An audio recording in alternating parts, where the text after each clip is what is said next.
Diary entry number 8. The first time love hurt. Welcome back to the Nervous System Diaries. I'm a soft-spoken survivor. Today's entry is called The First Time Love Hurt.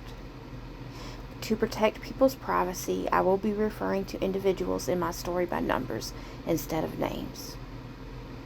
This was my first abusive relationship, so today we'll call him number 1. After leaving my marriage, I thought I had finally found a fresh start. I was excited, hopeful. For the first time in a long time, I felt like I was building a life that belonged to me. When I met number 1, everything moved quickly. I felt hard. And if I'm being honest, I wanted it to work out so badly that I ignored things I probably should have never have ignored. We moved into a bigger apartment together. We picked out furniture. We made plans. Talked about the future. He had a son, and I was excited about the possibilities of becoming parts of their lives. For the first time, I felt like I had a home that belonged to me. Or at least I thought I did. Looking back now, I can see those red flags. But when you're hungry for love and stability, red flags can look like obstacles you'll overcome together. One of the first mistakes I made was combining our finances. At the time, it felt normal. We lived together. We shared bills. We shared responsibilities. I was making more money than he was, and it felt like the next logical step. What I didn't realize is how vulnerable I was making myself. At first, everything seemed to be fine. Then little things started happening. Money started disappearing. Bills weren't getting paid. There was always an explanation, always a reason, always a promise that things would get better. And because I loved him, I believed him. I wanted to believe him. Then there were strange situations that left me feeling confused. One night he told me his son was coming over and that he didn't want us to meet yet.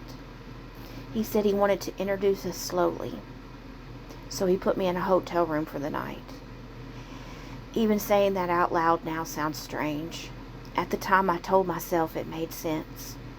I didn't want to argue. I didn't want to seem difficult. I wanted to be understanding. But something didn't feel right. The next morning when I returned home, I knew something was off. I couldn't explain it. I just knew. My things had been moved into closets and in cabinets. My belongings weren't where I left them. The energy in the apartment felt different. When I asked questions, it immediately turned into an argument. And that was becoming a big pattern. Questions becoming arguments. Concerns becoming accusations. My instincts were constantly being challenged. And I started slowly questioning myself instead of questioning what was happening around me. Around the same time, I began noticing another problem: prescription pain medication. At first, I didn't understand what I was seeing. I believed the explanations. I believed the stories. But eventually, the truths became possible to ignore. The addiction wasn't occasional. It wasn't temporary. It was controlling our lives. Money disappeared faster than we could earn it. Bills piled up. Furniture was repossessed. Rent fell behind. And somehow it always became my fault. I was working hard, trying to hold everything together, trying to save our home, trying to save the relationship, trying to save him. But no matter how hard I worked, everything continued to fall apart. That's one of the things about addiction and abuse have in common. They create chaos. And then they convince you that you're responsible for fixing it. The first time he hit me, I remember standing there completely stunned. Not because it hurt physically, but because I couldn't believe that it just happened. I loved this person. I trusted this person. I was building a life with this person. And suddenly everything was different. Looking back now, I realized that the moment my nervous system shifted into survival mode, I began monitoring moods, watching facial expressions, choosing my words carefully, trying to prevent arguments before they happened, trying to avoid setting him off.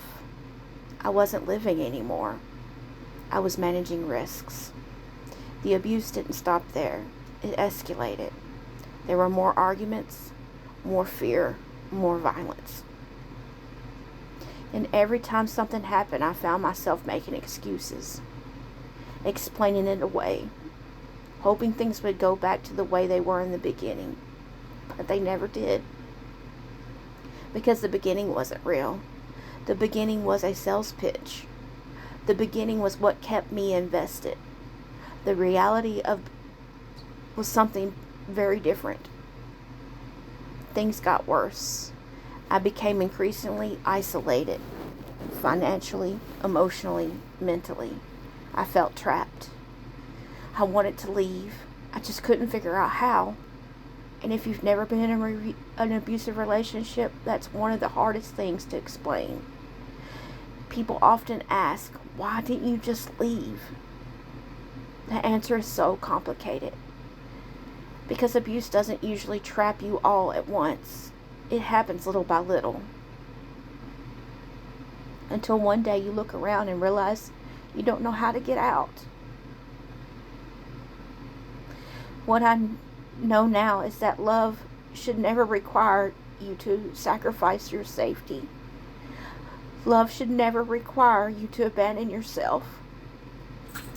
Love should never require you to live in fear. At this time, I thought loving someone meant staying.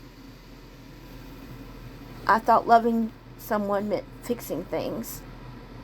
I thought loving someone meant enduring whatever came my way. Today, I understand it differently.